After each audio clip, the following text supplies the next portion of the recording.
The wagon wheels groaned against frozen earth as Luke Harland urged his mules up the narrow mountain trail.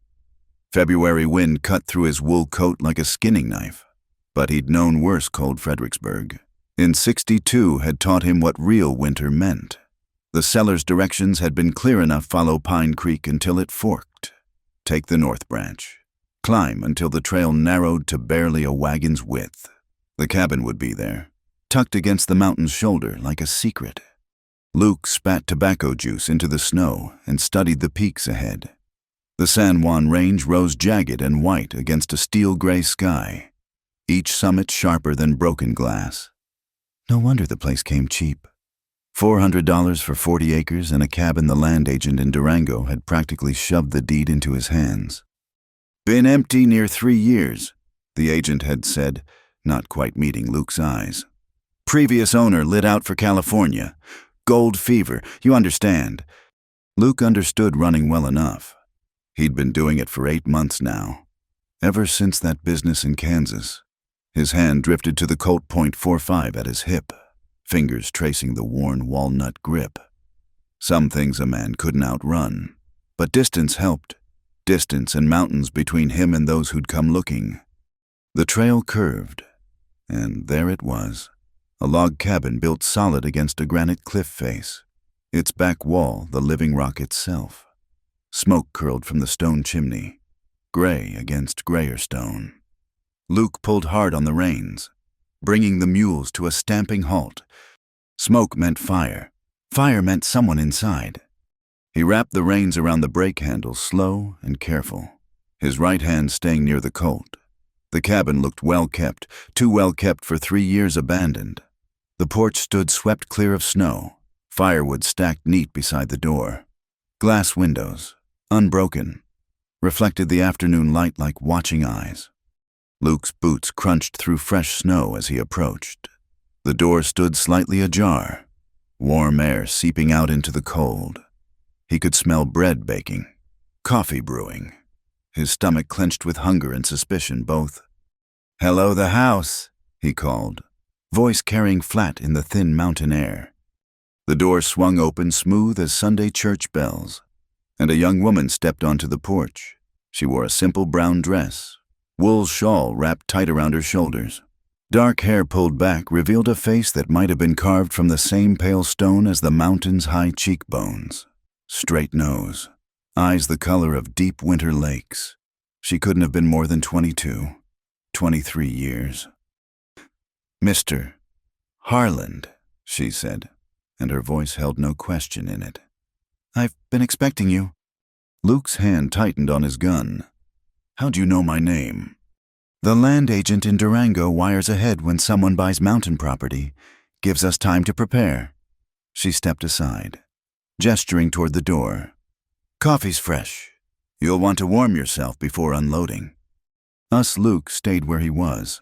Agent said this place was empty. The cabin was empty. The mountain never is.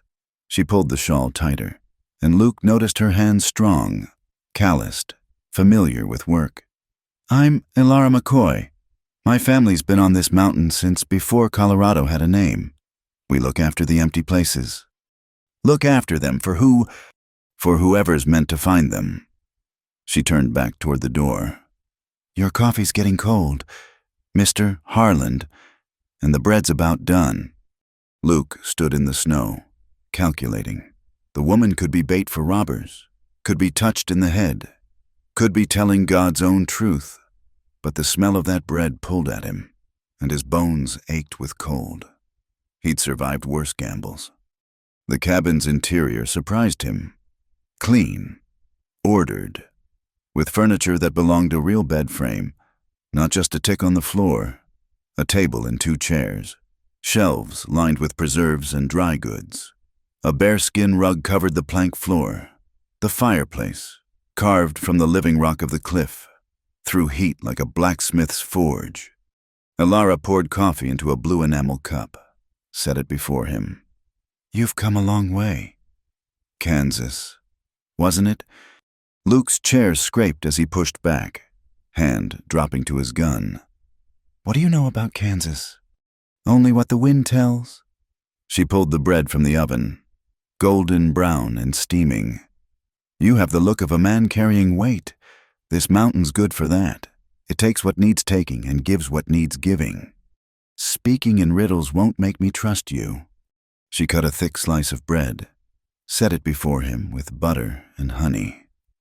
"Then let me speak plain. This cabin's been bought 3 times in 10 years. 3 men came looking for solitude, escape, a new beginning. Each found what they truly deserved. They dead. They're gone." She poured her own coffee, sat across from him. "The mountain tested them and found them wanting. But you—" She studied his face, and Luke felt exposed as winter bark. "You might be different."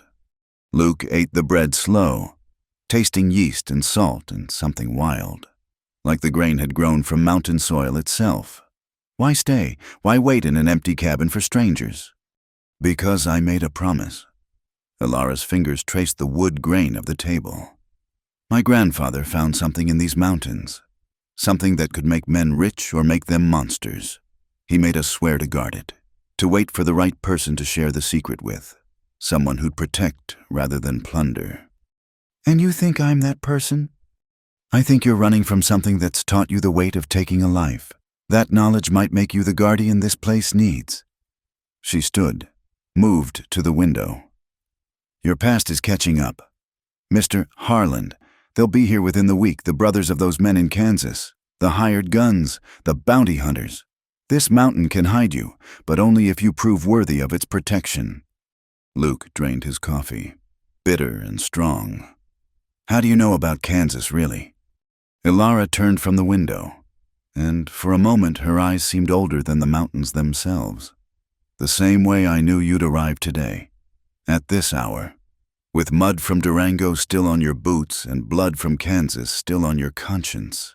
The mountain knows things. It speaks to those who listen." Outside, wind howled through the pines, sounding almost like voices. Luke's mules brayed nervously. The cabin felt smaller suddenly, the walls pressing in with the weight of stone and secret and strange women who knew too much. "What happened to the others?" he asked. "The 3 who came before." Ilara moved to the fireplace, added another log. Sparks spiraled up the chimney like escaping souls. "The first was a banker from Denver who'd embezzled thousands. He lasted 1 winter before greed drove him to dig where he shouldn't. They found him at spring thaw, frozen solid, his fingers worn to bone from clawing at mountain rock." She paused, letting the fire speak its crackling truth. "The second was a cavalry officer who'd ordered the killing of a peaceful Ute camp, women and children included. He made it 2 months before the nightmares drove him to walk into a blizzard. Never found his body, just his uniform folded neat on this very table." Luke's hand had gone still on his cup. "The third was different, a good man who'd killed in self-defense. Like you, but he couldn't forgive himself. Couldn't accept the mountain's absolution. He left everything behind and walked back to face his accusers. Heard he was hanged in Denver last spring." "And you told them all these warnings?" "I told them what they needed to hear. The banker heard about gold. The officer heard about redemption. The good man heard about peace." She moved back to the table, sat down across from him. "What do you hear, Mr. Harland?" Luke looked around the cabin solid, warm, real. Through the window, his wagon sat loaded with all he owned, everything he'd salvaged from a life gone sideways. In Kansas, 2 men lay dead because they'd tried to force themselves on a saloon girl. And Luke had stopped them permanent. Their family had money, influence, friends who wore badges. Justice and law had parted ways, leaving Luke to choose between hemp rope and horseback. "I hear a chance," he said finally. "To stop running, to build something instead of burning it down." Ilara smiled then, the first warmth he'd seen in her face. "Then perhaps the mountain will accept you, but first, you'll need to know about the others, the ones who died here before the cabin was built, and about what my grandfather found in the deep places, where the mountain's heart beats silver and strange." She stood, pulled her shawl tight. "Unload your wagon. Mr. Harland, make yourself at home. Tomorrow." If you're willing, I'll show you why this cabin guards the most dangerous secret in Colorado. Luke watched her walk to the door, pause at the threshold. Where will you stay? Where I always stay with the mountain. She stepped into the growing dusk. The bread's yours, and there's stew in the pot. Trust that, if nothing else. A woman who means you harm doesn't waste good bread. Then she was gone, vanished into the gathering dark like smoke into sky. Luke sat alone in the cabin that was his but wasn't, in a place that felt more like a test than a home, with the taste of wild bread on his tongue and the promise of secrets in the morning. Morning came sharp and clear, the kind of cold that made a man's lungs ache with breathing. Luke had slept fitful, one hand on his gun, ears tuned to every creak and whisper of the cabin. The fire had burned low but never died, as if someone had fed it through the night. He found Ilara at the wood pile, splitting logs with an ease that spoke of years of practice. She wore men's work clothes, denim pants, thick flannel shirt, boots that had seen better decades. Her breath clouded white in the frozen air. Sleep well. She didn't look up from her work. Well enough. Luke picked up a piece of split wood, examined the grain, pine, with veins of harder wood running through. You said you'd explain things. After breakfast, she buried the axe in the chopping block. Man needs food in his belly before he hears hard truths. They ate in silence. Bacon, eggs, more of that wild-grained bread. Luke noticed things in daylight he'd missed before, symbols carved into the doorframe, patterns that might be Ute or might be older. A rifle rack by the door, empty but for one well-oiled Winchester. Dried herbs hanging from the rafters that he didn't recognize, giving off a smell like sage and something sharper. My grandfather was James McCoy, Ilara began, pushing her plate aside. Came west in '49, not for gold but for freedom. He'd been an indentured man in Pennsylvania, bought his way free with money that wasn't entirely his to take. Luke understood that kind of theft, the kind that was its own justice. He settled here because the Ute showed him this place. They called it the Watching Mountain, said it judged men's hearts. Grandfather thought they were being poetic until he found the cave. She stood, moved to a chest in the corner Luke hadn't noticed before. From it, she pulled a leather journal, its covers water-stained and worn. He wrote it all down, the promise he made, the rules he set, the test each buyer must pass. Test. Luke's coffee cup paused halfway to his lips. The mountain chooses Mr. Harland. This cabin isn't just shelter, it's a gate, and I'm the keeper. 3 families have guarded this secret for 40 years, mine. The Clearwaters, who live down valley, and the Jangs, who ran supplies from Durango. But the Clearwaters died of fever 3 winters back, and the Jangs moved to San Francisco last year. Now it's just me. She opened the journal, showed him pages of tight handwriting mixed with sketches, mountain peaks, cave formations, and something that looked like a map drawn in circles within circles. The banker, the officer, the good man who couldn't forgive himself, they all failed the test different ways. The mountains showed them their true selves, and they couldn't bear the looking. And what's the test exactly? Ilara closed the journal. Survive 1 full month here. Not just the cold and isolation, but what the mountain shows you. Your past walks these ridges at night. Mr. Harland, your choices echo in the canyon. Every man you've killed, every moment you've run from, they're all here. Waiting. Luke felt the cabin walls pressing closer. You're talking about haunts and spirits. I'm talking about truth. She fixed him with those lake-deep eyes. The cave my grandfather found goes deep, deeper than any mine in Colorado. At its heart lies a vein of silver so pure it gleams like moonlight. But it's mixed with something else, something that makes men see themselves clear as mountain water. The Ute knew this. They used the cave for vision quests, for judging crimes, for choosing chiefs. Silver? Luke couldn't help the skepticism in his voice. If there's silver, why not mine it? Why all this mystery? Ilara walked to the window, pointed toward a ridge line. See that bare patch where no trees grow? That's where Thomas Garrett tried to blast a new entrance to the cave in '71. The explosion brought down half the mountainside, killed 12 men. The few who survived said they saw things in the dust faces of everyone they'd wronged, calling them to account. She turned back to him. The silver can't be taken by force or greed. Grandfather learned that. It can only be given, and only to those who'll use it right. That's the promise to wait, to watch, to choose. One keeper, one guardian, passing the secret down until the right person comes. And you think... I don't think anything yet. She pulled on a heavy coat. You've been here one night. The test takes 30, but if you're willing, I'll show you something.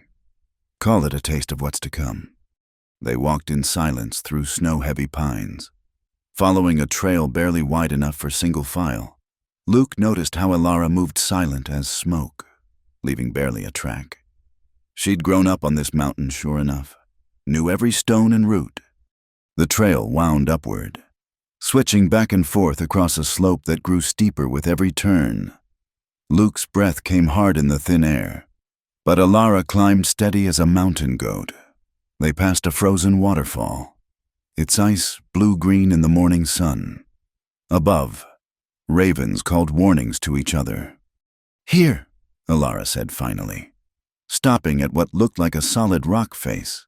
But when she pushed aside a growth of juniper, Luke saw the opening a crack in the mountain barely wide enough for a man to squeeze through.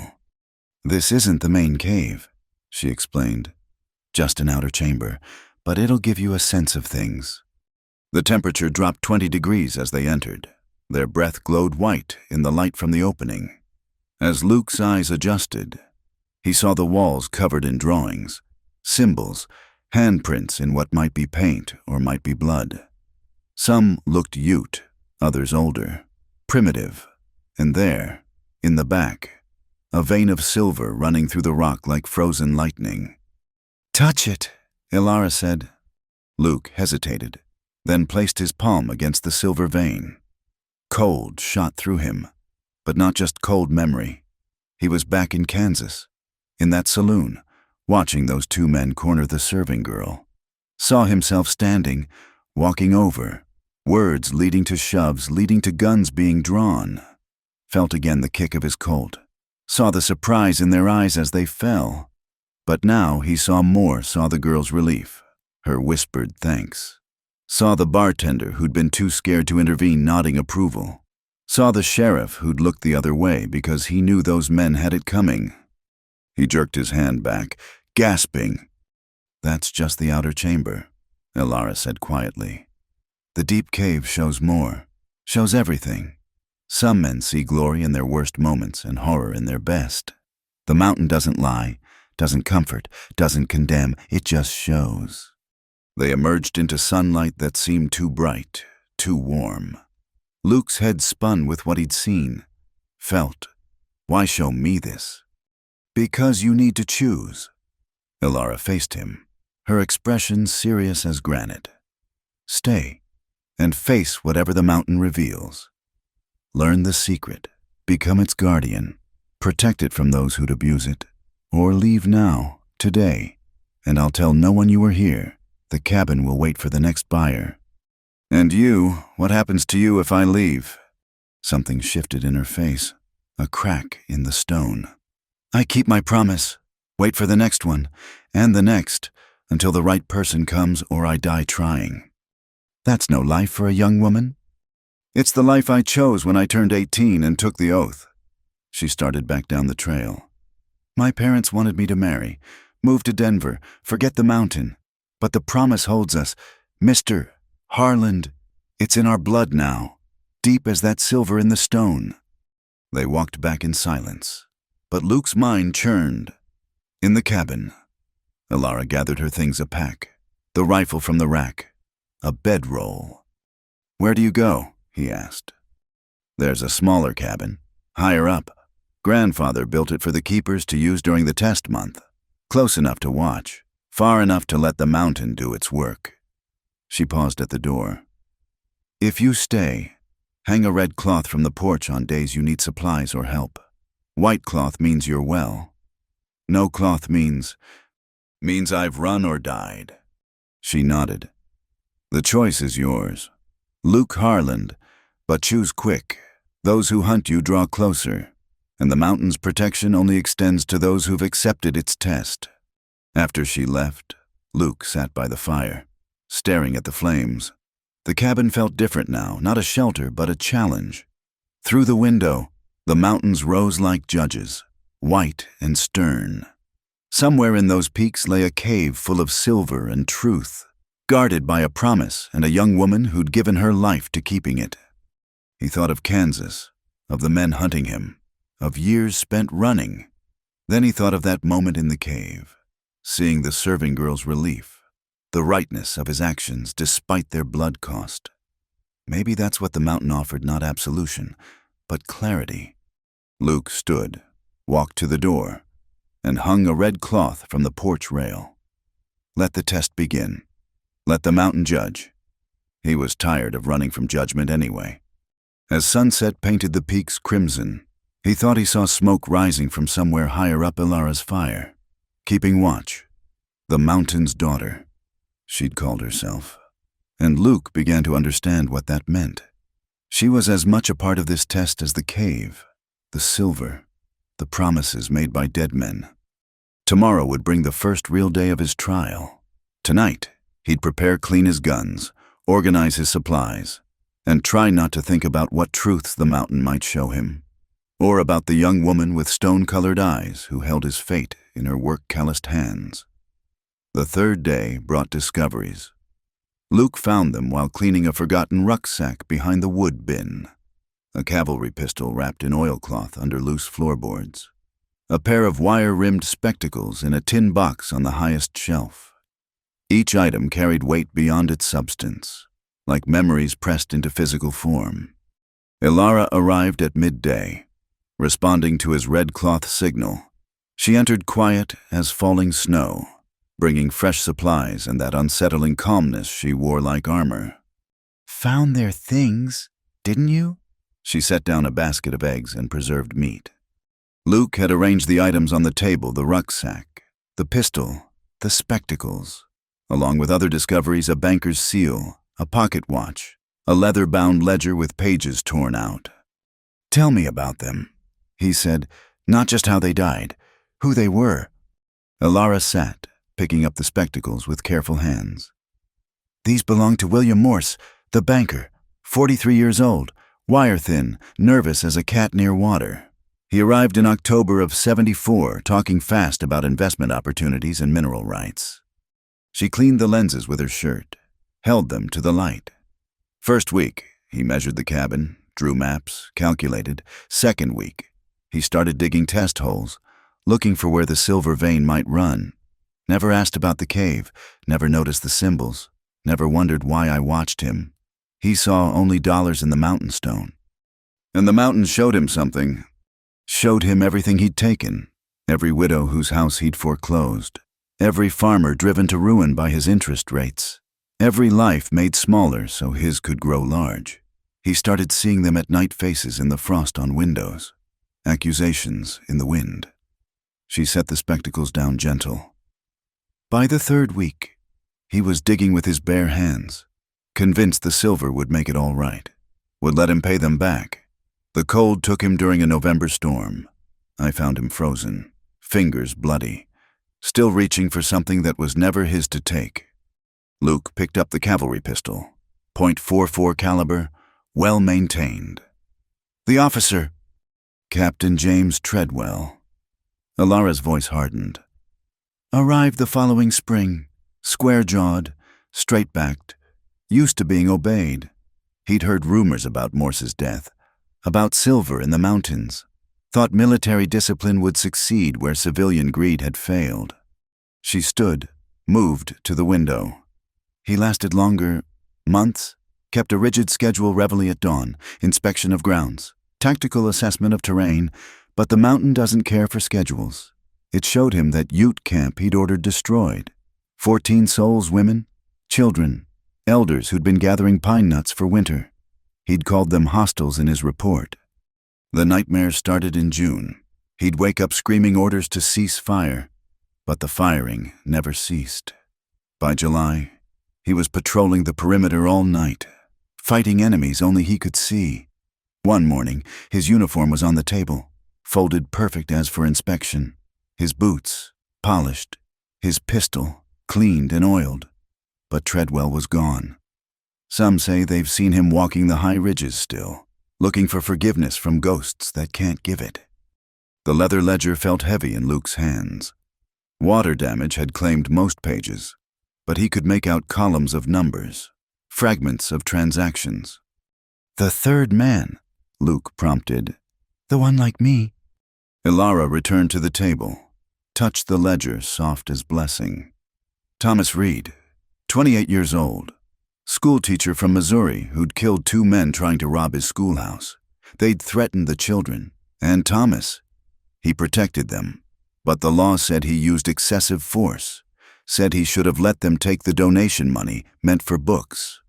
She opened the ledger, showed Luke the few intact pages. He tried to start a school here. These are his plan's curriculum, supply lists, letters to parents in the valley about sending their children up. He wanted to make something good from his exile. What happened? The mountain showed him the truth that he'd done right, that those children lived because of his choices, that their parents slept sound because of his courage. But Thomas couldn't accept forgiveness, especially from himself. He kept seeing those 2 men falling, kept feeling the weight of their deaths even though they'd chosen their path. Ilara closed the ledger carefully. Last September, he walked down to Durango and turned himself in. Said he'd rather hang honest than live with doubt. They obliged him. Luke stood, paced to the fireplace. 3 men, 3 failures, but each different. You told them all about the cave, the silver. I told Morse nothing he never asked, never saw past his own reflection. Treadwell demanded information like a military interrogation, so I gave him regulations and rules. Let him think he could conquer the mountain like territory. Thomas. She paused. Thomas, I told everything, just as I've told you. He understood but couldn't accept that understanding. The mountain's gift isn't just truth, it's the strength to live with truth. And what truth do you think it'll show me? Ilara studied him long enough that Luke felt exposed, examined. You already know your truth. Those men in Kansas needed killing. The girl needed saving. You did what was necessary. The question is whether you can own that necessity without drowning in it. She moved to the door, then turned back. There's something else you should know. Each man who failed here, who died or fled, they left something behind besides objects. They left their stories in the mountain itself. On certain nights, when the wind's right and the moon's dark, you might hear them. Morse counting coins that turn to ice in his hands. Treadwell shouting orders to troops that don't exist. Thomas teaching lessons to empty air. Ghost stories now. Truth stories. The mountain remembers everything. Mr. Harland, every footstep, every word, every drop of blood spilled on its stone. That's why the silver can't be stolen. It's mixed with memory itself, with the weight of all who've walked here. She pulled on her coat. Your hunters are 3 days out, maybe 4. The mountain knows they're coming. I can feel it in the way the ravens fly, the way the snow falls. You need to decide if you'll face them here, where the mountain might protect you, or run again and lose any claim to what this place offers. How do you know about them, really? Ilara smiled, that rare warmth crossing her features. My grandfather taught me to read signs, wind patterns, animal behavior, the way smoke rises from distant fires. But also, I have friends in the valley. The Zhang family still sends word when strangers ask about mountain properties. 5 men, they say, professional hunters. One has personal stake brother to one of your Kansas dead. Luke felt the familiar tightness in his chest, the preparation for violence. 5 men, and you think this mountain will protect me? Not the mountain alone. She met his eyes steady. I know these peaks like my own heartbeat, every trail, every hiding spot, every place where 1 man could hold off 20. If you prove worthy of the mountain's secret, you'll have more than silver. You'll have a guardian who knows how to make men disappear in these heights. You'd fight for me. I'd fight for the promise, for the keeper of the secret, for the one who'll help me protect what my grandfather found.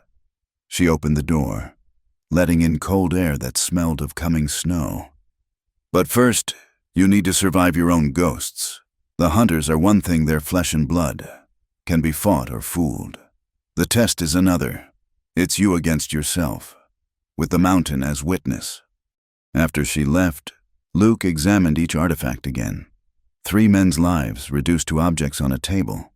He thought about adding his own contribution, maybe his colt, or the worn Bible his mother had given him, or the badge he'd taken off the second man in Kansas, the one who'd claimed to be law while breaking it. That night, Luke heard them for the first time.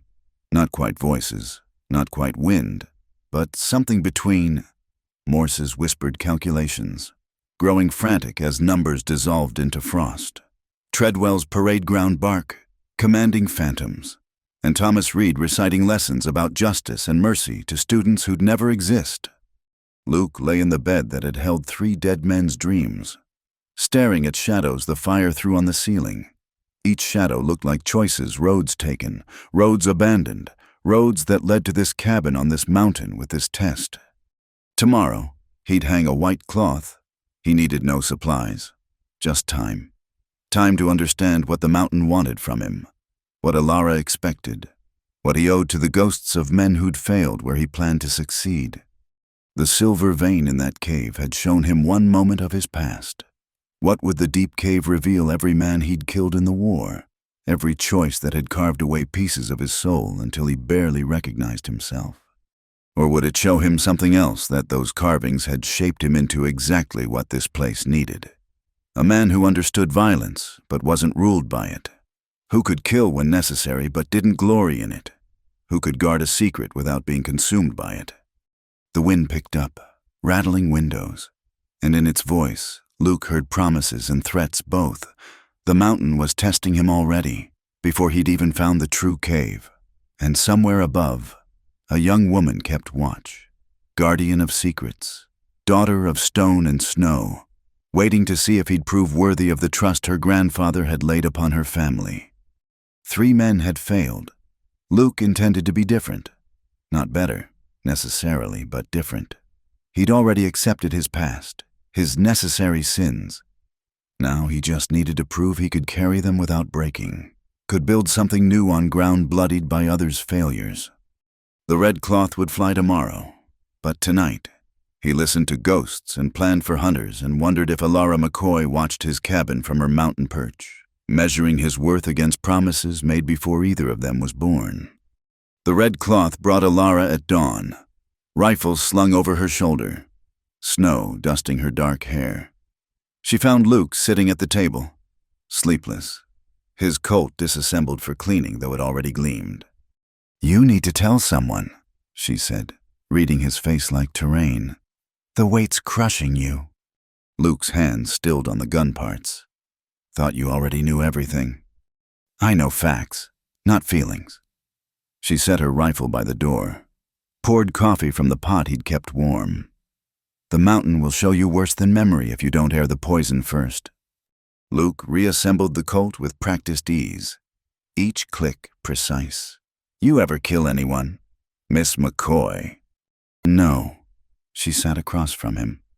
"But I've watched men die, watched the mountain take them. That's its own burden."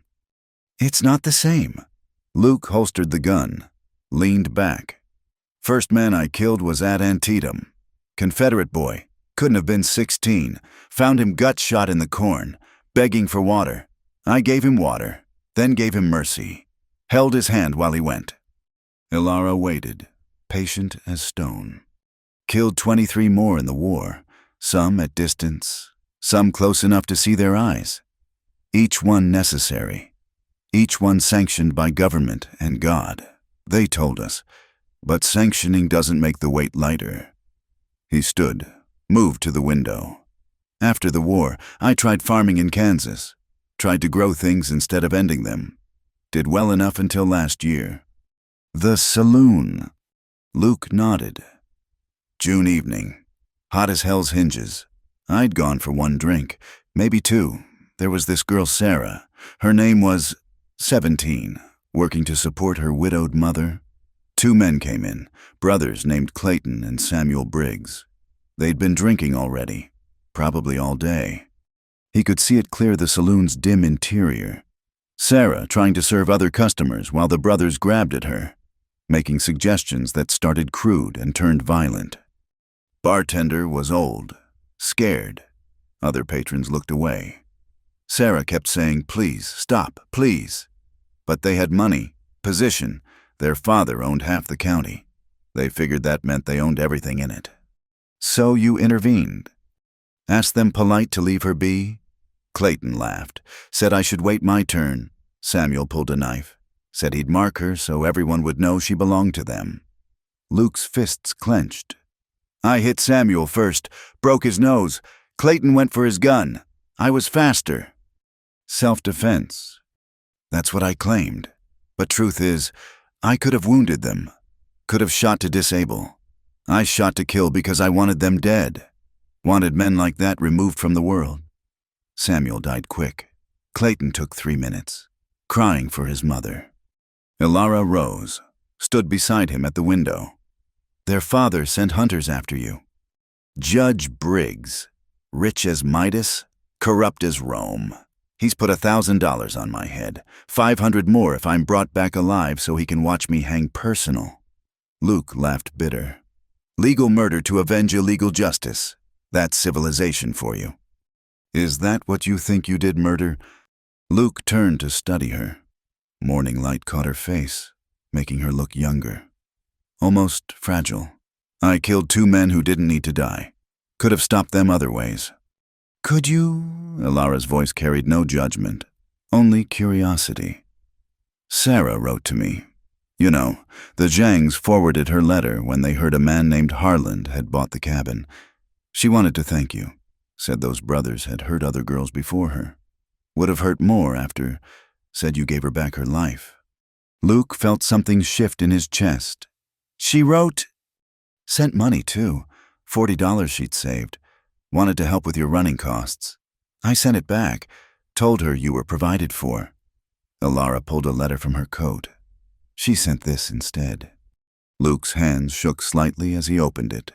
Sarah's handwriting was careful, educated. Asterisk, Mr. Harland, I pray this finds you safe. Every night I thank God for placing you in that saloon.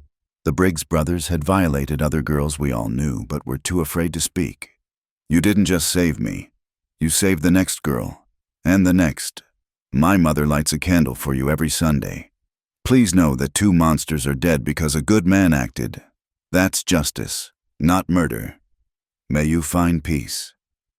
Sarah Morrison asterisk.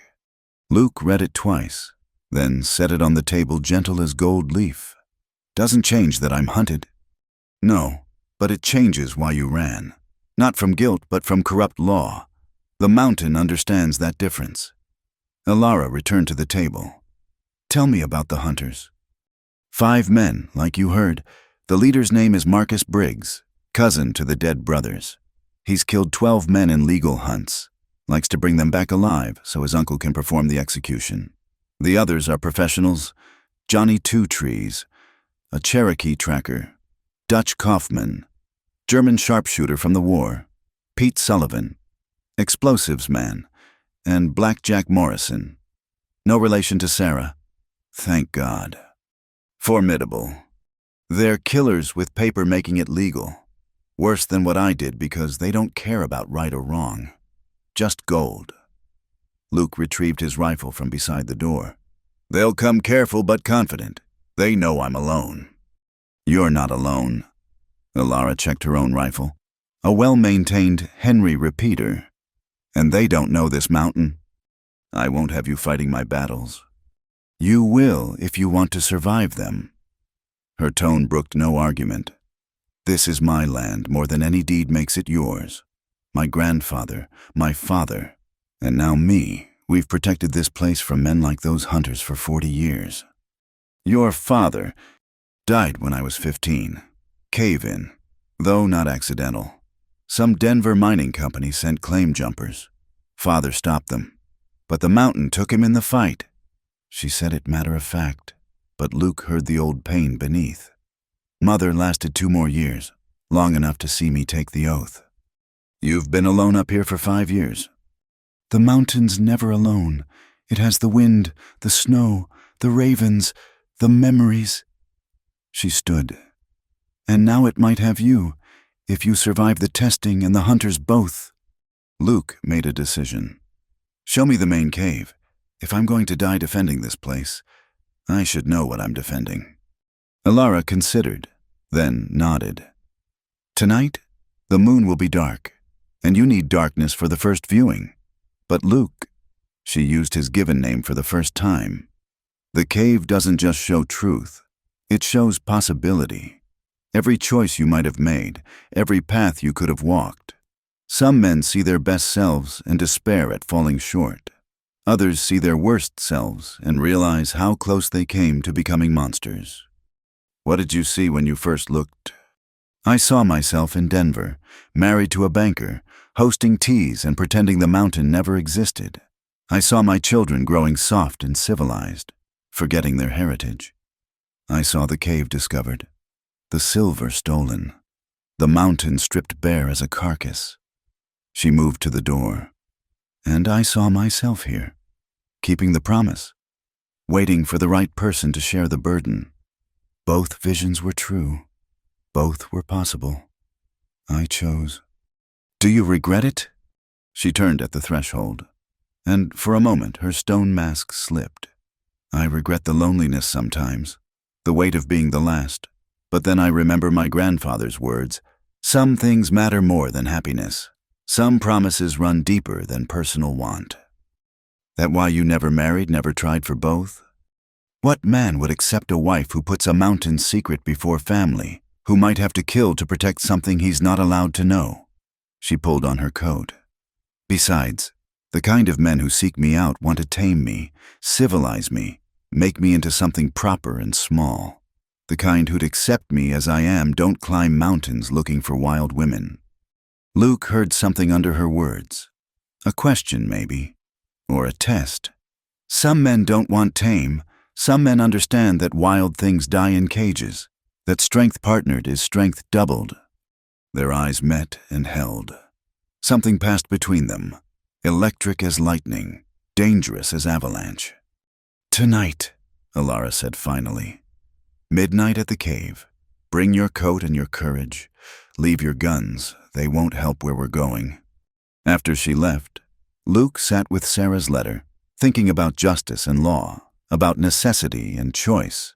He thought about Alara too, this woman-child of stone who'd given her life to a promise. There was strength in her that had nothing to do with muscle, a resolve that ran to bedrock. The hunters would come for him.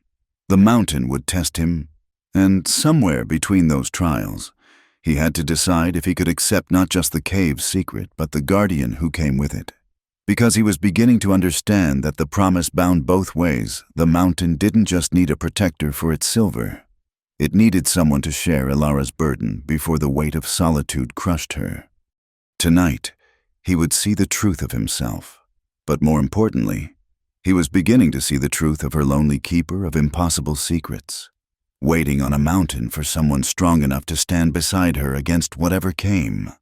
Luke cleaned his guns again, though they didn't need it. Preparation was its own prayer, and he'd need all the prayers he could muster for what lay ahead. Midnight came moonless and thick with cloud. Luke found Alara waiting at a junction of game trails, holding a torch that burned strange blue at the edges, casting shadows that moved independent of the flame. Mountain fire, she explained, seeing his look. Pine resin mixed with minerals from the cave. It's the only light that works in the deep places.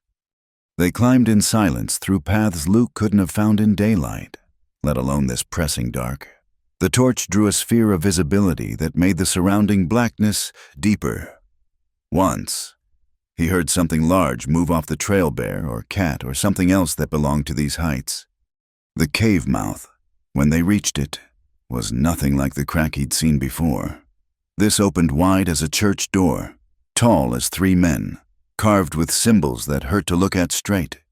The air flowing out smelled of deep earth and something metallic, like blood or copper or time itself. Your grandfather found this alone.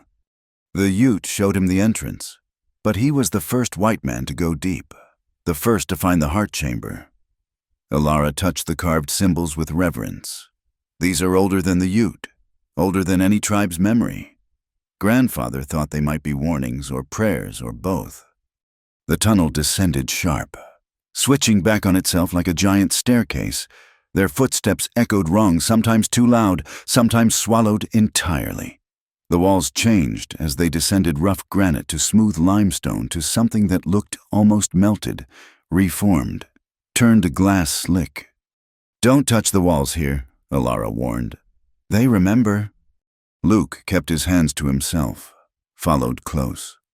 The torch began to flicker, its blue edges spreading until the whole flame burned cold-colored. Then they turned a final corner, and Luke forgot to breathe. The heart chamber opened vast as a cathedral, its ceiling lost in darkness that the torch couldn't pierce. But they didn't need ceiling light because the walls themselves glowed. Veins of silver ran through the rock like frozen lightning, like God's own circulatory system, pulsing with light that wasn't quite light. "Mother of Christ," Luke whispered. "Or older gods than that." Elara led him to the chamber's center where a pool of water lay still as glass, perfectly circular, perhaps 10 feet across. The silver veins all led to it, or from it, making the pool's edge a confluence of light. "This is where you look. Into the water. Into yourself." She set the torch in a holder carved from the chamber wall. "Kneel at the edge. Look into the water. Don't touch it, just look. And whatever you see, don't turn away. The cave knows if you turn away." Luke knelt on stone, worn smooth by other knees. The pool reflected nothing at first, not his face, not the torch, not the silver veins, just black depth that might go down forever. Then it changed. He saw himself at 17, enlisting in the Union Army, full of righteousness and rage about slavery. Saw himself at Antietam, holding that Confederate boy's hand. But then the vision shifted, showed him what would have happened if he hadn't enlisted. Saw himself staying home, marrying his childhood sweetheart, having children, dying old in bed, a peaceful life. But in this vision, the war lasted 2 years longer. Thousands more died because he wasn't there for a crucial moment at Gettysburg, where he'd saved his unit from ambush. The water shifted again, Kansas, the saloon, but now he saw variations himself walking away, letting the Briggs brothers have their way with Sarah. Saw her months later, broken, taking her own life. Saw the brothers moving on to other girls, other towns, a trail of ruination. Then another variation himself, wounding them instead of killing. Saw them healing, returning, burning Sarah's home with her mother inside. More visions came fast as flood, every choice spawning alternatives, every action creating ripples. He saw himself as he could have been harder, crueler, using his guns for profit instead of principle. Saw himself softer to a preacher, a teacher, a doctor. Each version true, each version possible, each version born from choices made or unmade. But through all the variations, one thread ran constant: he was a protector, whether with guns or words or healing hands. Every version of Luke Harlan stood between the innocent and those who would harm them. The methods changed, but the core remained. The pool showed him future possibilities too. Himself dying tomorrow, shot by hunters. Himself living decades, growing old on this mountain. Himself leaving, Elara going with him, making a life elsewhere. Himself staying, Elara staying, building something here that would last generations. And in one vision, bright as the silver veins themselves, he saw the cave's secret used right, not the silver mined for wealth, but the chamber itself becoming a place of judgment, where the accused could look and see their true selves, where justice could be found in reflection rather than rope. The visions faded. Luke found himself gripping the pool's edge, gasping, tears streaming down his face, though he didn't remember crying. Elara knelt beside him, her hand steady on his shoulder. You didn't turn away, she said soft. You saw it all and didn't turn away. Is it always like that, all those possibilities? Different for everyone. The banker saw only numbers every fortune he could have made, every scheme that might have worked. It drove him mad. The captain saw every battle strategy, every way he could have won greater glory. The teacher saw every student he might have taught, every life he might have shaped. Luke sat back on his heels, shaking. And you, what do you see? The same thing every time. Two paths, the life I'm living and the life I left. The cave doesn't give me alternatives anymore. It knows I've chosen. She helped him stand. But there's more to show you. She led him around the pool to the chamber's far wall, where the silver veins converged into a single mass, a natural formation that looked almost like a tree. Its trunk thick as a man, its branches spreading across the stone. This is what they'd destroy to get. Elara said, "Blast it out, melt it down, turn it into coins and bars and meaningless wealth. But look closer." Luke approached the silver tree, and as his eyes adjusted, he saw them images in the metal itself, like photographs captured in mercury. Faces, scenes, moments frozen in silver. The Ute ceremonies, Spanish explorers, mountain men, and there Elara's grandfather, younger, his hand pressed to the metal. "It records," Luke breathed. "Everyone who's been here. Everything significant that's happened here. The metal isn't just silver, it's mixed with something else. Something that responds to human consciousness, to important moments." She touched a branch gentle as blessing. Grandfather thought it might be what the ancients called philosopher's stone, or what the Ute call dream metal. But names don't matter.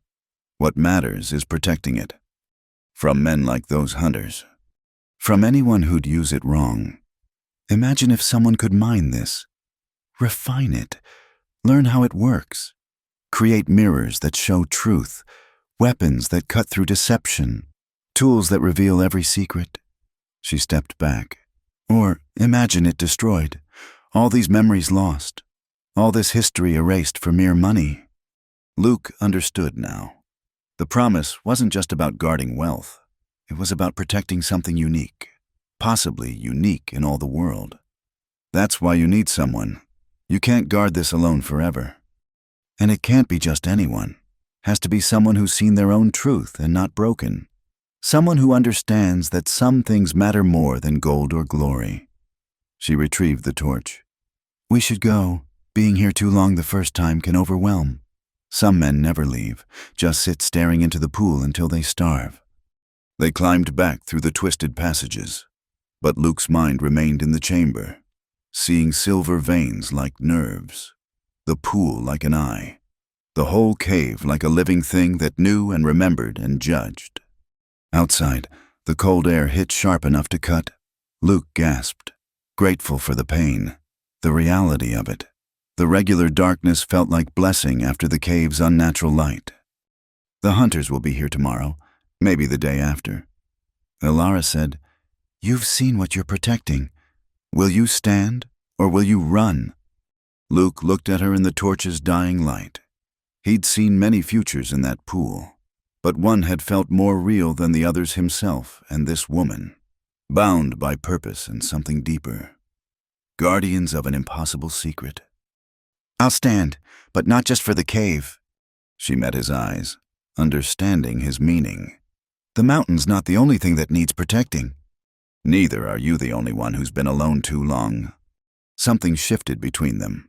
A recognition, maybe, or a promise different from the one her grandfather made. The torch guttered out, leaving them in darkness so complete it felt solid. But Luke wasn't afraid. He'd seen worse darkness in the pool, in the possibilities where he walked away from what mattered. Elara's hand found his in the dark, calloused and strong and warm. "Then we stand together, against the hunters, against anyone who'd harm what we guard." They made their way down the mountain, guided by instinct and Elara's knowledge, still hand in hand, two guardians preparing for war. Behind them, the cave kept its silent vigil, silver veins pulsing with memories and possibilities, waiting to see which future would unfold. Tomorrow would bring blood, most likely, but tonight had brought truth, and truth was a weapon sharper than any bullet. Luke had seen himself complete past, present, and potential. He knew now what he was, what he could be, and he knew he wouldn't face it alone. Dawn brought them like wolves to carrion. Luke spotted the smoke from their breakfast fire 2 ridges over, counted 5 distinct figures through Alara's field glasses. They moved confident, spread in a search line, Johnny Two Trees reading sign like scripture. "They'll find the cabin by noon," Alara said, belly down beside him on the overlook. "Maybe earlier if Two Trees is as good as his reputation." "He is." Luke studied their approach. Worked with him once, before the war. He could track a ghost through a thunderstorm. They'd spent the night preparing not the cabin, which would be too obvious, but the approaches to it. Deadfalls that looked natural, false trails leading to box canyons, markers only they would recognize. Alara knew tricks her grandfather had learned from the Ute, ways to make the mountain itself an ally. "There," Luke pointed. "They're splitting up." Marcus Briggs gestured sharp, military-like, sending Dutch Kaufman and Pete Sullivan around the East Ridge while he took Two Trees and Blackjack Morrison direct, classic pincer movement, meant to trap prey between 2 forces. "Let them come," Alara murmured. "The mountain knows what they are." They descended quick and quiet, taking hidden paths that cut minutes off the journey. The cabin sat waiting. Smoke rising peaceful from its chimney, Luke had banked the fire to burn slow, giving the illusion of occupation. Inside, they took positions. Luke at the front window with his rifle, Alara at the back with hers. They'd cut gun ports in the shutters, small enough to be near invisible, large enough to shoot through. "Remember," Alara said, "we don't have to kill them all.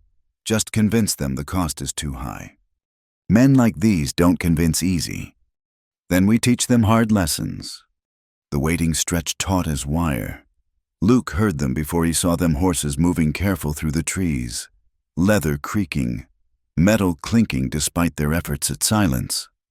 Then Marcus Briggs emerged from the tree line, tall and lean, his face a harder version of his dead cousin's features.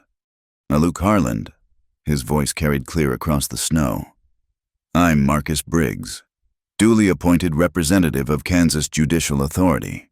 You're wanted for the murders of Clayton and Samuel Briggs. Come out peaceful, and you'll get a trial. Make us dig you out, and I guarantee nothing." Luke said nothing. Let them wonder if the cabin was empty, if they'd tracked wrong. Two Trees dismounted, studied the ground around the cabin. He held up 3 fingers to Marcus, 3 days since tracks were made. But then he frowned, knelt, touched something in the snow. His head snapped up, scanning the ridges. "It's a trap," he shouted, but too late. Ilara's first shot took Blackjack Morrison's horse in the haunch, sending the animal screaming and bucking. Morrison hit the ground hard, rolled behind a fallen log. Luke's shot followed, splintering wood inches from Marcus's head, driving him to cover. "The woman's with him," Two Trees called out, already moving, finding angles. 2 shooters, opposite windows. Dutch Kaufman and Pete Sullivan appeared on the East Ridge, but they were cautious now, advancing tree to tree. Sullivan carried a canvas bag that Luke recognized dynamite, probably enough to turn the cabin to splinters. "You're harboring a fugitive, Miss," Marcus called out. "That makes you guilty of—" Alara's shot cut him off, her bullet sparking off the rock he sheltered behind. "This is my land," she called back. "You're trespassing on private property without warrant or welcome. Colorado law gives me the right to defend what's mine." "Your land stops at the cabin walls," Marcus replied, "and we've got legal paper that supersedes property claims." The exchange of words masked movement. Luke caught glimpse of Dutch working west, trying for position on their blind side. He shifted aim, waited. When Dutch darted between trees, Luke led him perfect, squeezed gentle. Dutch went down, clutching his thigh, screaming German curses. One down. Luke muttered, but Sullivan was still moving with his dynamite. And Two Trees had vanished entirely, never a good sign with a tracker of his skill. "Luke!" Ilara's warning came as glass shattered. Two Trees had circled impossible fast, was at the side window. His rifle barrel swept in, seeking targets.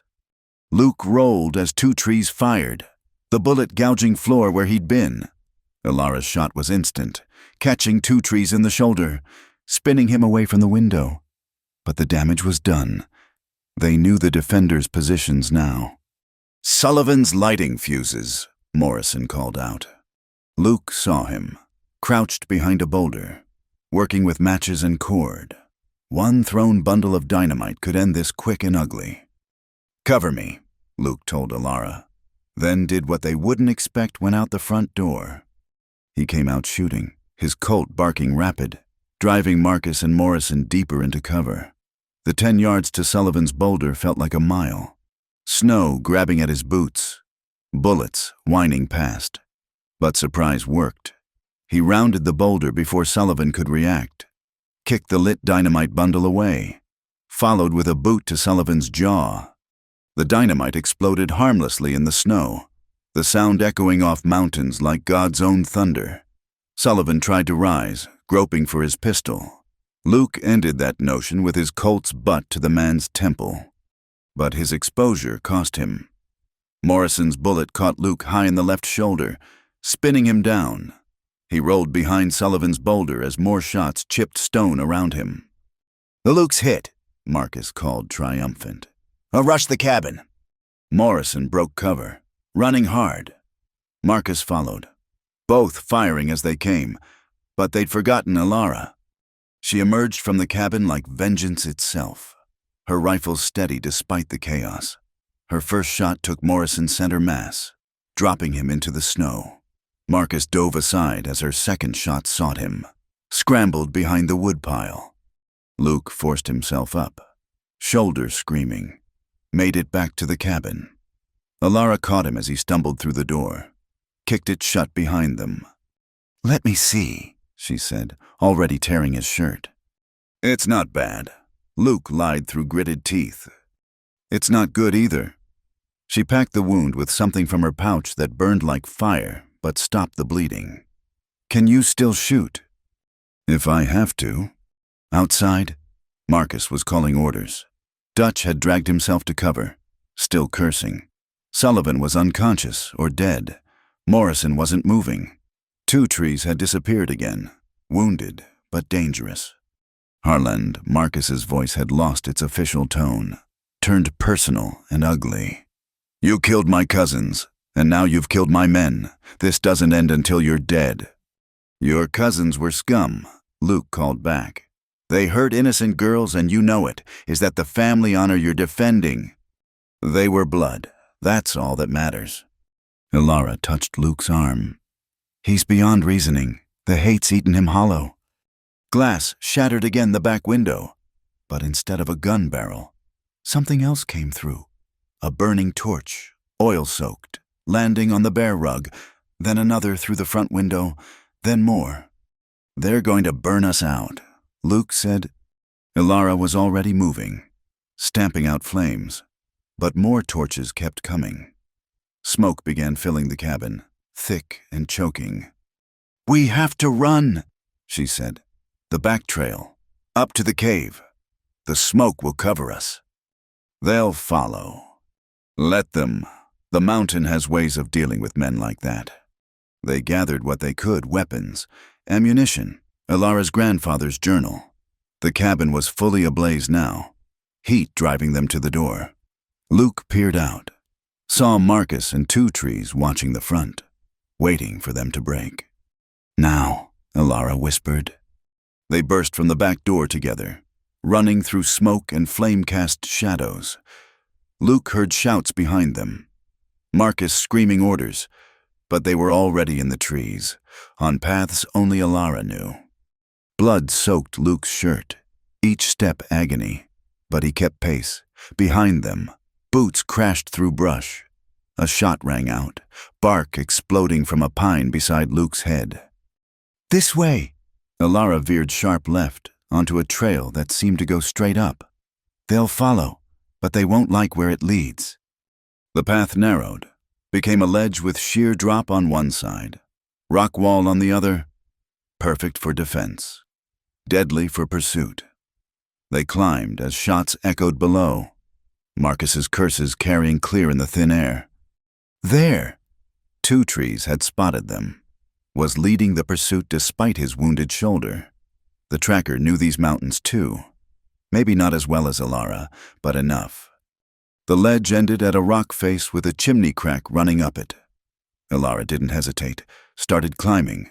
Luke followed, his wounded shoulder screaming protest, fingers slipping on bloody holds. They'd climbed maybe 30 feet when the pursuers reached the chimney's base. Marcus raised his rifle, but Two Trees stopped him. No, the tracker said. Look. Luke looked down, saw what Two Trees saw. The chimney crack was widening, spider webbing out from their climbing holds. The whole rock face was unstable, ready to shear off. Come down now, Marcus ordered. Come down, or... The mountain answered, a grinding sound like the earth's own bones breaking. The rock face shifted, tilted. Marcus and Two Trees dove backward as tons of granite peeled away, taking the ledge with it, creating an avalanche that roared down the mountain like judgment. Luke and Alara clung to the stable section, waited for the dust to clear. Below, Marcus and Two Trees had survived, barely, covered in rock dust and smaller debris, but the path was gone, the approach to the cave sealed. The mountain chooses, Alara called down. You've failed its test. Leave now, while it still allows it. Marcus raised his rifle, face twisted with rage, but Two Trees grabbed the barrel, forced it down. The tracker looked up at them, and Luke saw something in his eyes, not fear exactly, but recognition, understanding. It's done, Two Trees told Marcus.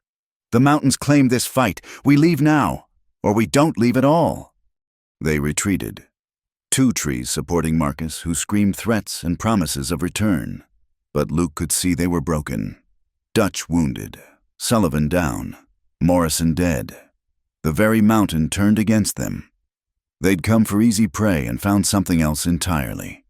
Alara helped Luke the rest of the way up, to a ledge where they could rest. Below, smoke rose from the cabin's ruins.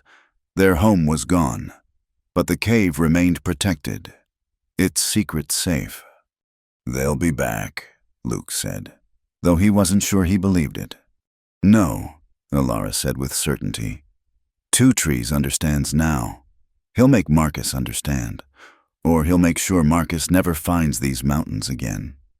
Johnny Two Trees has his own honor, his own debts to mountains and their spirits. She was cleaning his wound again, hands gentle but sure.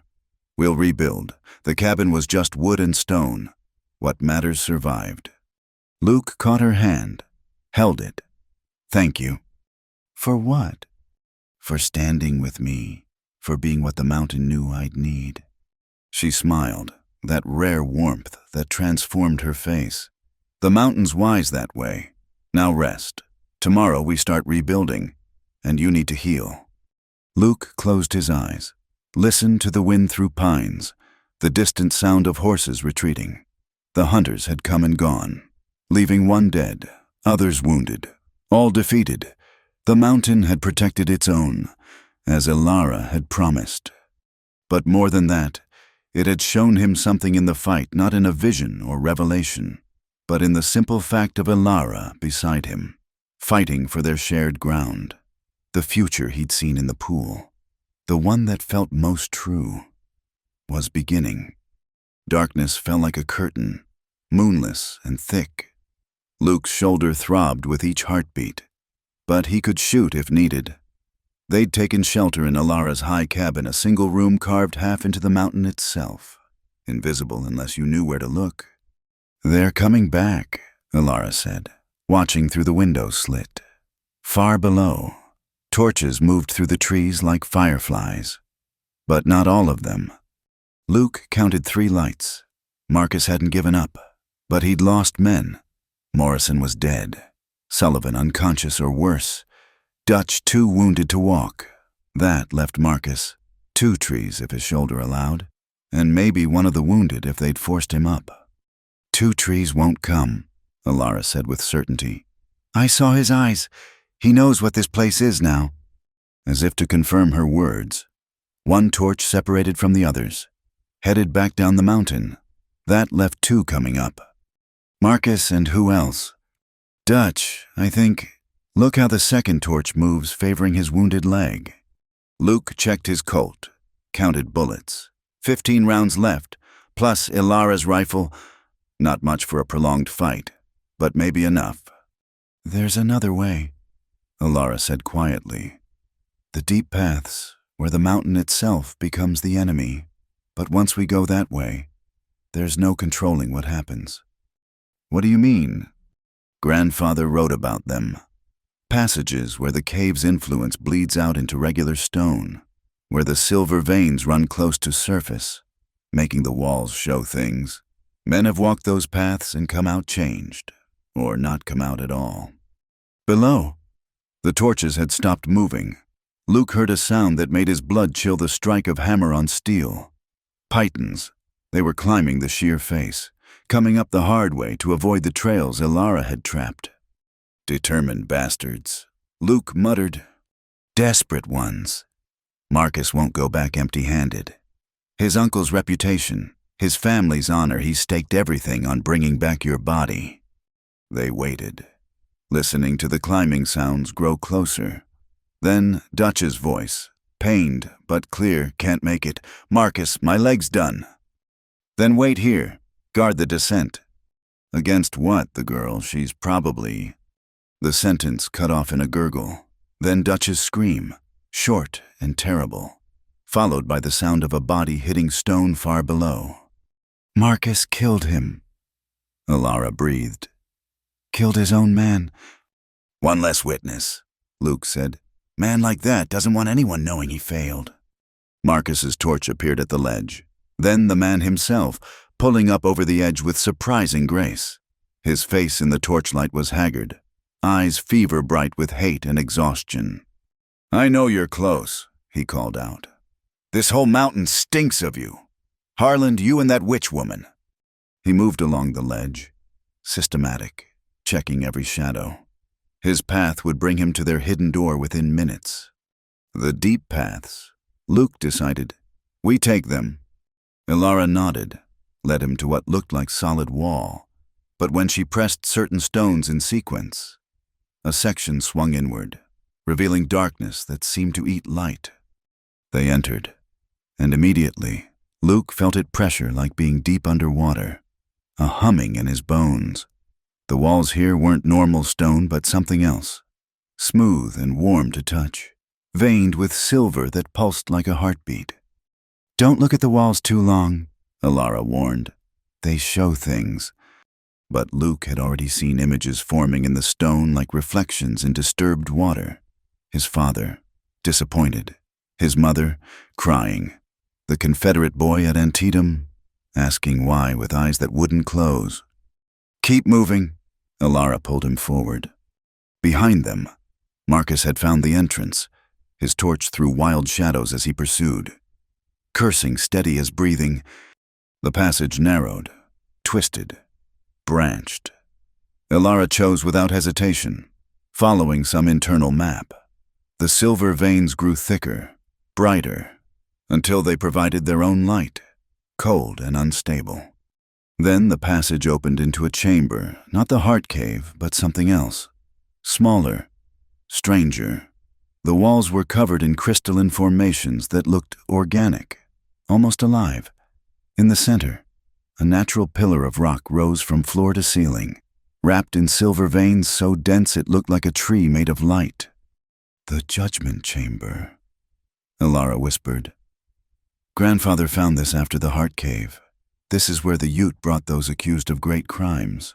The guilty couldn't leave the chamber, wouldn't let them. Marcus burst in behind them, rifle raised. End of the line, murderer. But as he entered, The chamber responded. The crystalline formations began to resonate, a sound just below hearing that made Luke's teeth ache. The silver veins pulsed faster, brighter. Marcus fired, but his shot went wide. His eyes had gone strange, unfocused. "Clayton Samuel, you're dead. I saw you dead." "The chamber shows truth," Ilara said.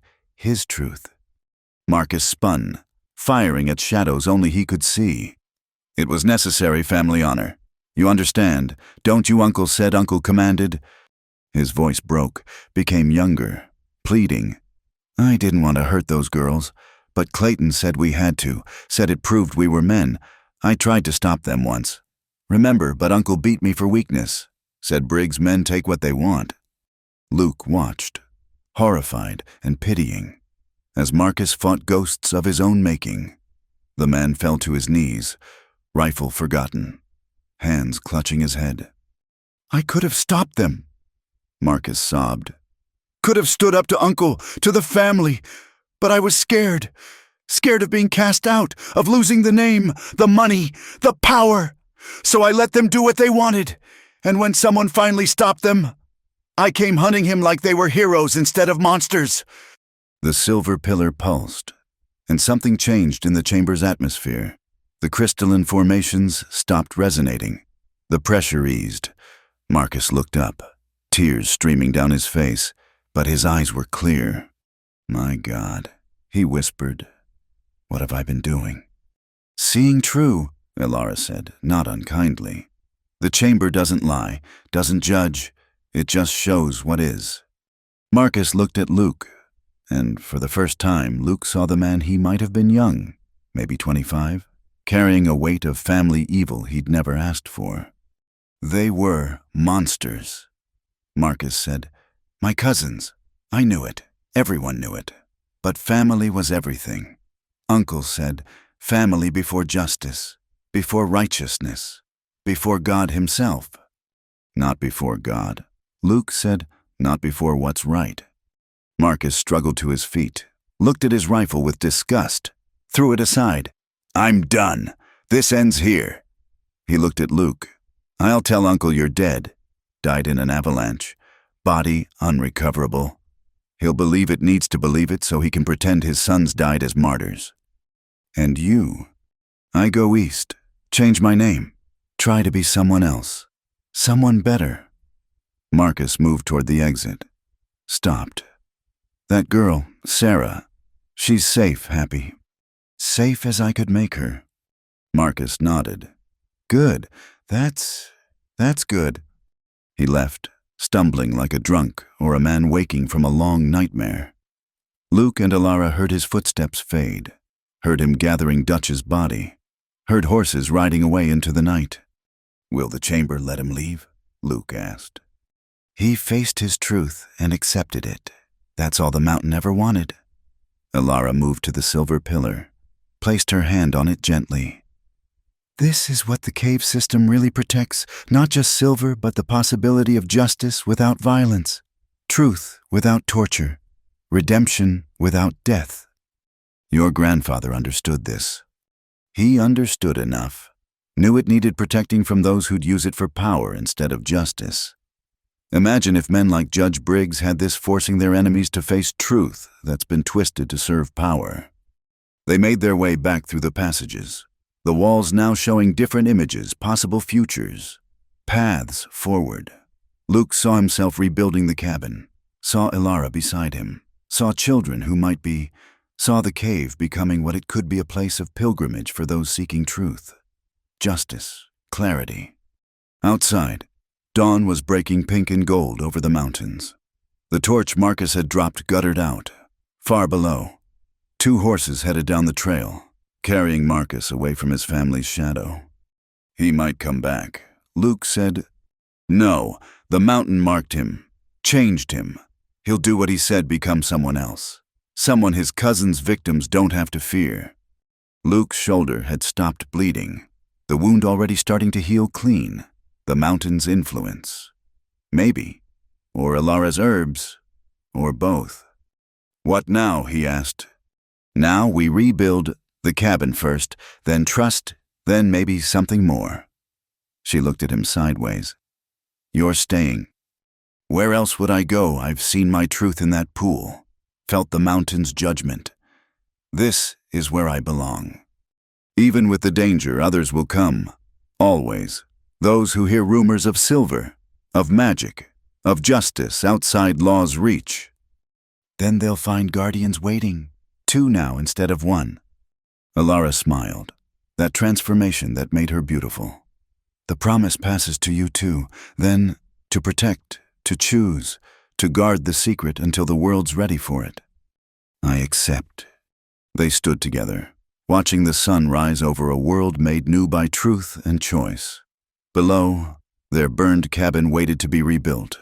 Above, the cave kept its vigil, silver veins pulsing with memories and possibilities. The test was over. Luke had faced hunters without and demons within, had seen his truth and Marcus's, had chosen protection over vengeance. The mountain had accepted him, as Alara had hoped, as her grandfather's promise had foretold. Now came the harder task, living with truth, building on it, sharing the burden of an impossible secret. But Luke had seen the futures in the pool, and one shone brighter than others, him and Alara, bound by purpose and something deeper, guardians of the mountain's heart. The hunters were gone. The truth remained.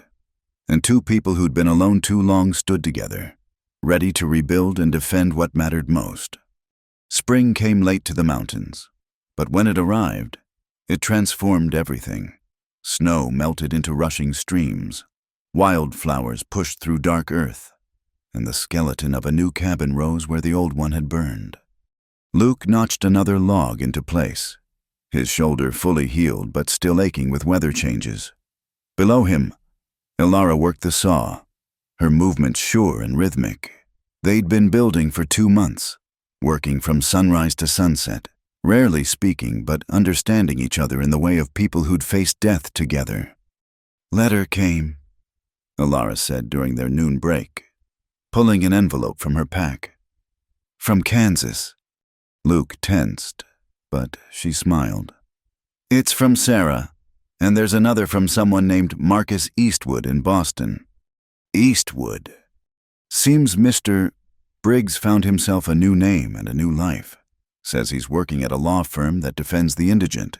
Says his uncle believes him dead, and he intends to keep it that way. Luke read both letters slowly. Sarah wrote of her marriage to a good man, a schoolteacher who'd never asked about her past. She included $50. Insisted Luke take it despite his previous refusal. Marcus's letter was longer, full of guilt and gradual redemption, of using his legal training for good instead of family gain. The mountain changed him true, Luke said. Changed us all. Alara stood close enough that he could smell the pine pitch in her hair, the wild herb scent that always surrounded her. The cabin will be finished within the week. Then what? Then we make it a home. She turned to face him fully. Whose home? They'd danced around this for months, the pull between them obvious but unspoken. Luke had seen it in the cave's pool, the 2 of them together, not just as guardians, but as something more. But visions weren't certainties, and he'd learned not to trust in futures that hadn't been earned. That depends, he said carefully, on whether you're tired of that lonely cabin up the mountain. I've been tired of it for years, but I had a promise to keep, and promises kept alone are still promises. She stepped closer. But promises shared are stronger, and some promises are better made in pairs. Luke set down his tools, took her hands. They were calloused from work, strong from years of mountain living, but they fit in his like they'd been carved to match. Alara McCoy, would you consider making a new promise not just to the mountain, but to me, to build something here together, to guard the secret as husband and wife? She didn't answer with words. Instead, she kissed him, fierce and certain as everything she did.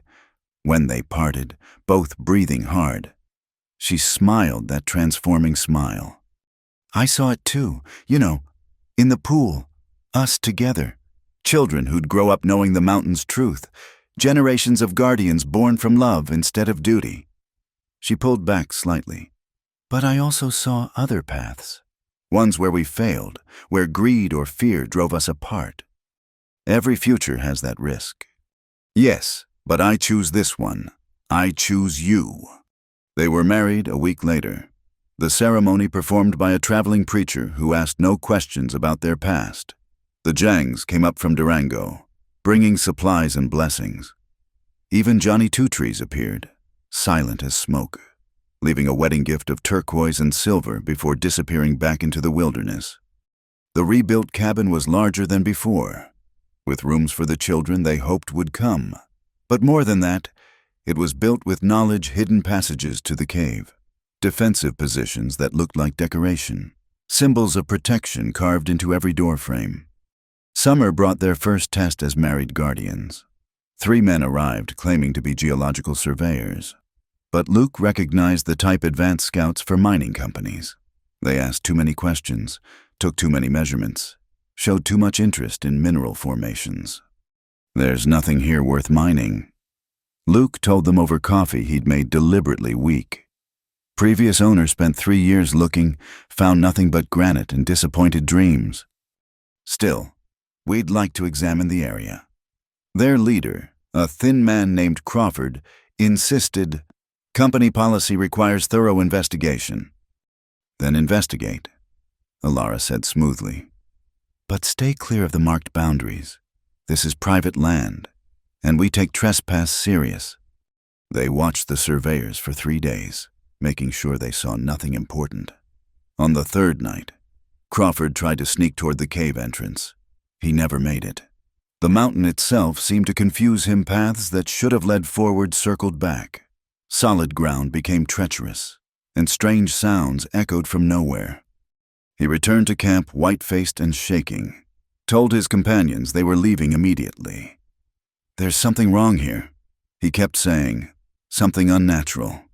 After they left, Luke found Alara at the cave's entrance, her hand on the carved symbols. "You did something." "The mountain did something. I just asked it to protect itself." She turned to him.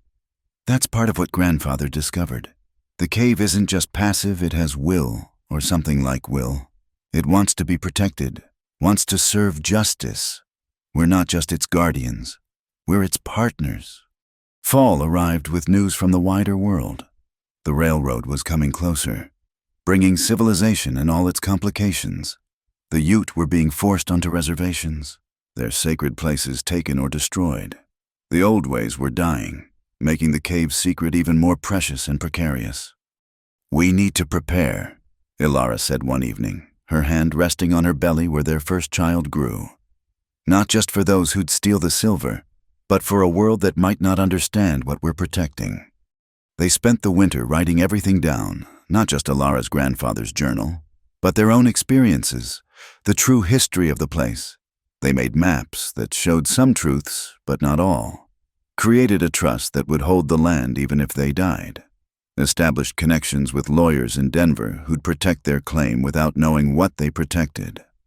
When spring came again, it brought their daughter into the world. They named her Grace, for what they'd been given, and Hope, for what she represented. She was born with her mother's dark hair and her father's steady eyes. And when they brought her to the cave for blessing, the silver veins pulsed with what looked like joy. Years passed. More children came. James, named for Alara's grandfather. Then twins called Mary and Samuel, names reclaimed from Luke's past and transformed into future. Each child grew up knowing the mountain's secret, understanding their inheritance was not wealth but responsibility. The cabin became a way station of sorts. Those running from injustice found shelter. Those seeking truth found guidance. A few, very few, were shown the cave and left changed, carrying the knowledge that justice existed beyond human law. That truth could be found in reflection. Marcus wrote yearly, telling of his work defending those society abandoned. He'd married, had children, built a life on the foundation of truth the mountain had shown him. Sarah wrote too, less frequently but with warmth. her life peaceful in the way Luke had fought to give her. On their 10th anniversary, Luke and Alara stood in the heart cave, watching their children play at the pool's edge, fearless of its revelations. The silver tree had grown, new branches appearing with each significant event their marriage, each birth, each successful defense of the secret. "Do you ever regret it?" Luke asked. "Choosing this life, this isolation." "Look around," Alara said. "Is this isolation? We have each other, our children, purpose. We're connected to something ancient and important. How is that isolation?" She was right. The cabin that had once been his escape had become a center, a heart from which purpose radiated. The mountain that had tested him had become home. The woman who'd waited with a secret had become his wife, his partner, his love. "Besides," Alara added with a smile, "someone has to keep you from becoming a hermit, left alone. You'd have sat in that cabin talking to ghosts until you became one. And you'd have waited on this mountain until you turned to stone like it. Then it's good we found each other." That night, as their children slept and snow began to fall, Luke and Alara made love with the fierce tenderness of people who'd chosen each other against all odds. Outside, the mountain stood eternal guard, its caves holding secrets and silver and the promise of justice for those brave enough to see themselves true. The promise had been kept.